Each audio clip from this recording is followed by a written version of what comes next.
morning, everyone, and welcome back to another episode of The Disputed. I'm here with your hosts, Johnny G and Rick Bayless. We're always here, and Michael Jordan is still the GOAT. Fresh off a back-to-back with both of Rick's ex-wives, I'm just happy to be here. It's great to be back, guys. And today we have two very exciting stories for you today as we gear up for the start of the NBA season. This week on the show, we'll be diving into a preseason power ranking poll provided by a handful of anonymous league executives, and also taking a look at the newly appointed Theocratic regime led by Pope Johnny and his fantasy Cardinals.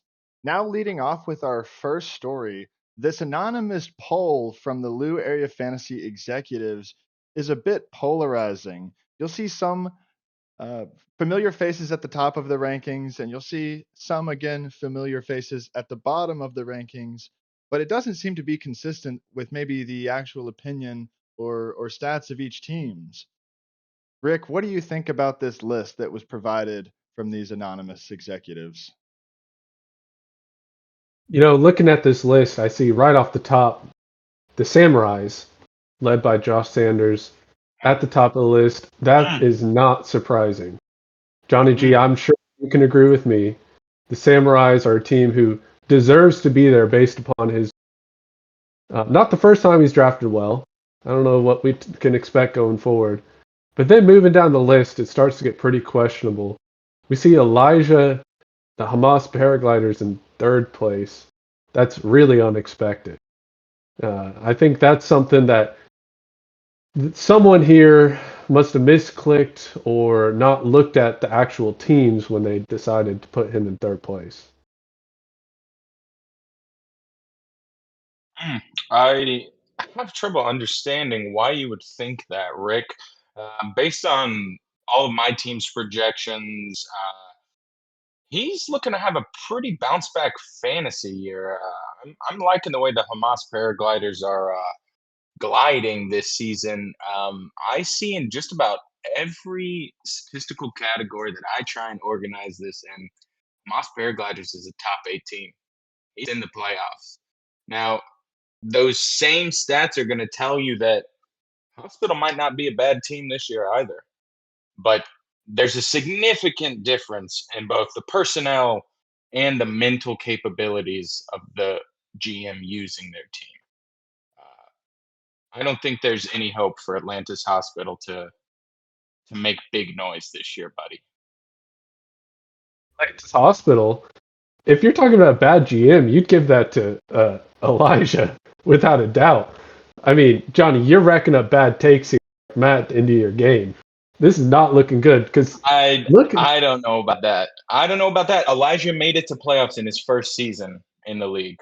So we've shown what he's been capable of. And frankly, look at his team. All we've seen with Hammer is Anthony Davis at the top. Mediocrity. Anthony Davis at the top. I have it on good authority that the Fireballs are glad Anthony Davis did not fall to him.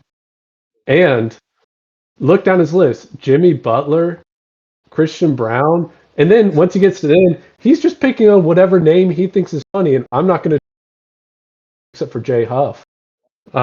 He's just going on names he probably can't pronounce. Slow your roll, Rick. Let's give him some credit. Previously, he was selecting teams based on their skin color. So name's a little bit better, I would say. Unfortunately, it's somehow still in the same ballpark of thought there. And you're looking at the Atlantis Hospital, Luca at the top, Paolo, John Morant, Laurie Markin, and OG Anunoby. He did not miss in his picks. How do you put him second to last on this ranking? Honestly, the only thing you need to flip in this ranking is Elijah and Tamer, and I think you have it right.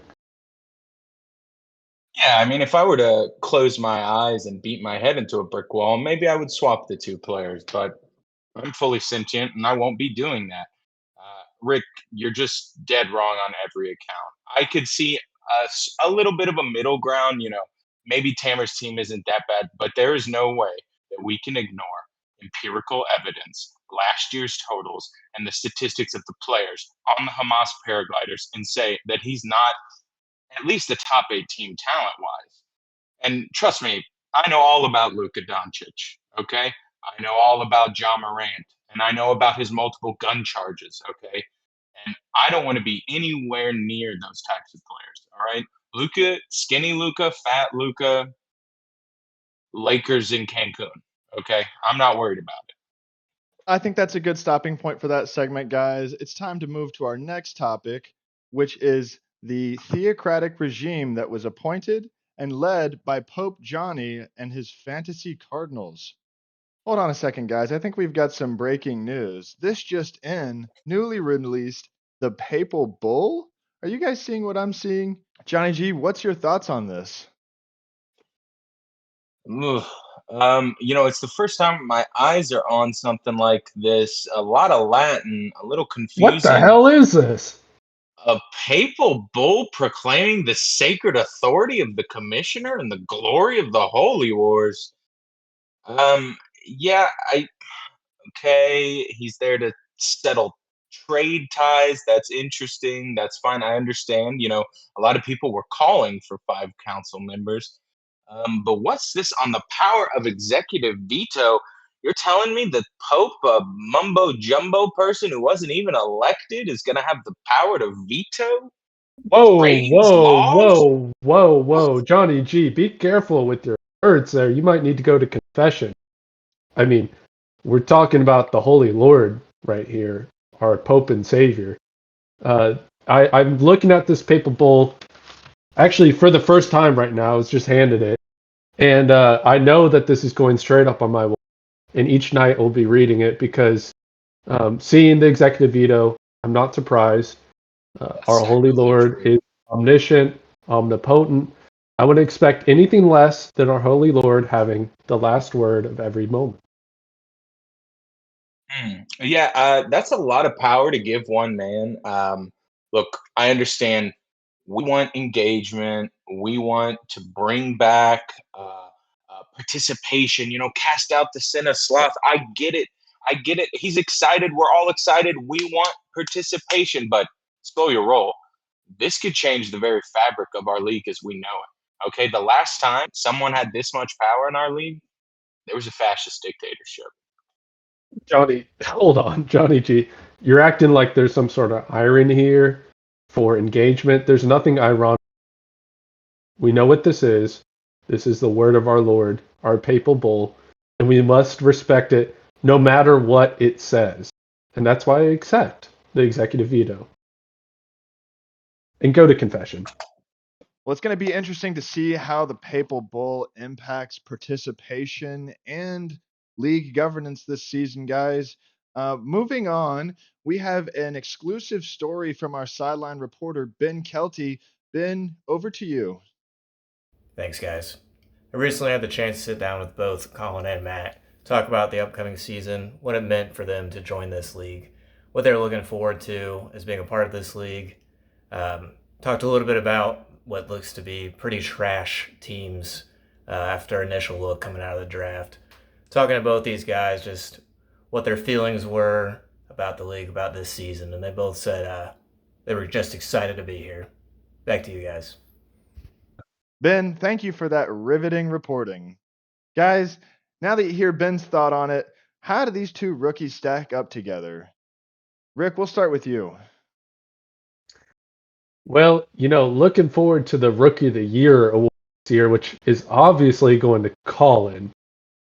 He took a quick front runner performance with the name Lexington Ligma, and he followed that up with a great draft, a strong draft of good players.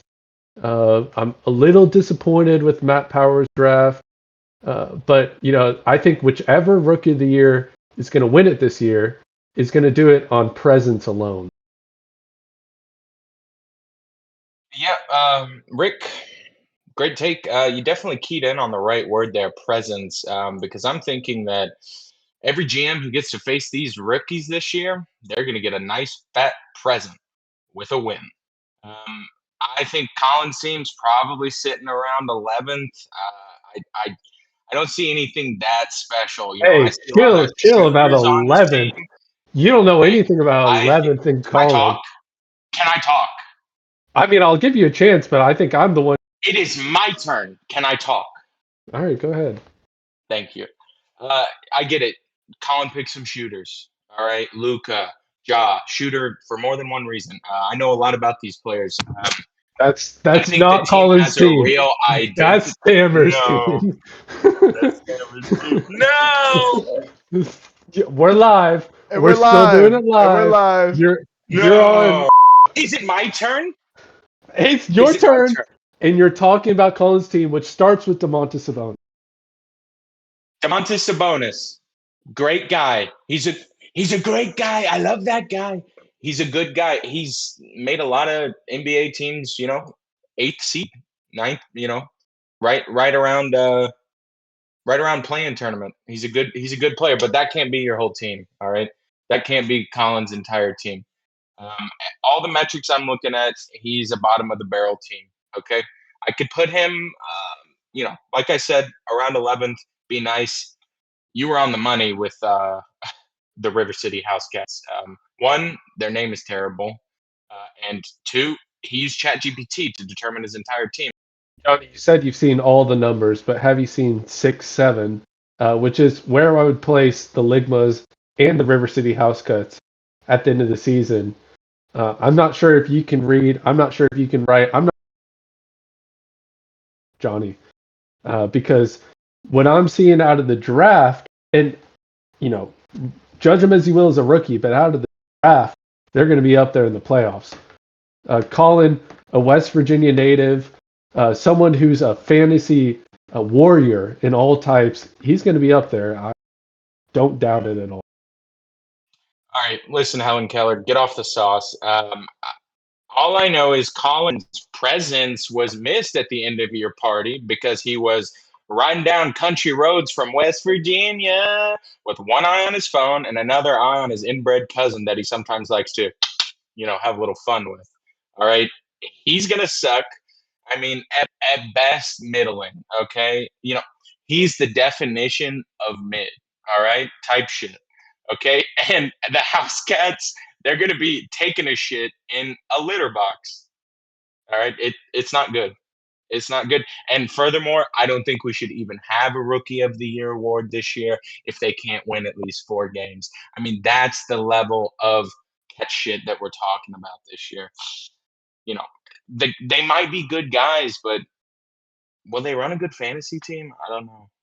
Guys, to round out today's show, there has been an alarming amount of preseason trading and negotiations going on in the league.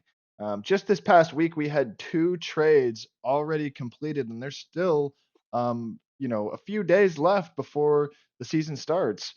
We're going to be taking a look at the 2 trades that have already processed. Guys, let's take a look at this first trade between the Dong Squad and the Bulldogs.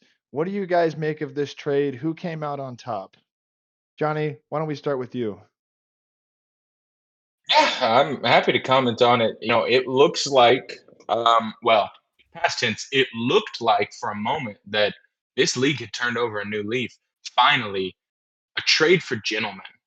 A trade where there are no losers, only winners. It's truly a trade that Donald Trump would approve, because it was a great deal. All right, benefited both teams. We're talking Norman Powell, round 6, pick 92, for Tumani Kamara, round 6, pick 89. It's a 3-pick difference, and every way you measure the metrics, unless you're Helen Keller, it helped both teams. All right, benefited them massively. All right, there's no questions. This was a great trade.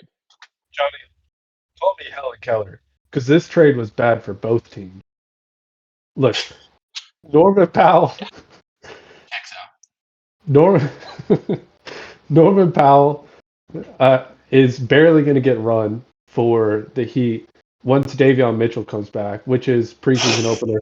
And you might have heard as well, Tyler Hero Preseason. could Preseason. We're could talking be about preseason. available. I mean, Did you bring up preseason? Norman Powell's good in the preseason. I'll give you that. I mean, Tsunami or whatever his name is. I don't even know if he played in the. So I would say Did I hear those that right? got a little worse on this trade, but not nearly the worst trade that happened so far. I will say it's probably the teams wanted to have the first trade of the season. I'll give it to them on that. They had the first trade of the season. They both deserve a little pin on their chest, but it's the next trade that we should really be. Yeah, so Rick, tell us what you think about the blockbuster trade that happened between the Shaq Moves and the Bulldogs. Let me say, you see a lot of bad offers thrown around, especially in the preseason, the early season. A lot of teams just start throwing players like, will they take this? They And want the juice. They so want to bust some juice. so unfortunate that we saw a team take one of those fishing rod little baits. Will you take this? And yeah, let me give you Zubac. Let me give you Asar Thompson, two great players for who's this? Santi Aldama. Oh yeah, he was picked between Bradley Beal, the sixth man for the Clippers, who's falling apart, and Brandon Podziemski, whoever that is for the Warriors. Yeah, he seems like a good player to give up. I'm just honestly, I'm so disappointed. I'm afraid that truly Josh Clifford really zoo-botched this trade. Well, Rick. First of all, it's Zubats. Your pronunciation of Pajemski and Zubats, you should be executed for it. But for once, we agree. This is the most disgusting trade that I've ever seen in my entire life. I mean, it rivals some of the Zion Williamson shit swaps that occurred in the past. It rivals when Jonathan and the Dallas Dong squad in one of the final weeks heisted Jarrett Allen from a no contender Shredders team. All right, we just watched one team who clearly had an identity trade away top level talent in all of that ticks all the categories that he wants to use. Okay. And What you're saying? He traded back in every respect. Third round, Zubats, pick 37. For Dyson Daniels, third round, pick 44. Asar Thompson, seventh round, pick 101. For Santi who? Round 8, pick 117. I don't give a damn about no saltine cracker. Why is he on his team? That can't be right. That can't be right. Are you telling Those me are the numbers. he traded down in both picks? Considerably. There was no sweetener. These are the numbers. That has to go down as one of the worst trades in the history of Blue Area Fantasy. Yeah, actually, do me a favor, guys. If you think this was the worst trade you've ever seen in the history of, honestly, we'll go all the way back to like humans bartering beads for food and things like that. If you think it's the worst trade ever, let us know in the straw poll down below. Um, and beyond that, I think we should call for an investigation into this trade. I may not believe as much in the whole papacy thing, but we need to get the Inquisitor on this. Listen, We need investigation. we know that the Cardinals were afraid to make themselves seem not trade friendly, but on the other hand, I've heard talks of whether or not the Cardinals are legitimate versus the council, the original council, and I'm just reporting this. Don't crucify the messenger here. The original council is claiming to be more legitimate than the Cardinals, and I've heard the word. And this is just whispers. The word schism thrown out here and there. That'll do it for today's episode, everyone. Thanks so much for tuning in. We're glad to be back. Thanks to the production crew and everybody here at the studio.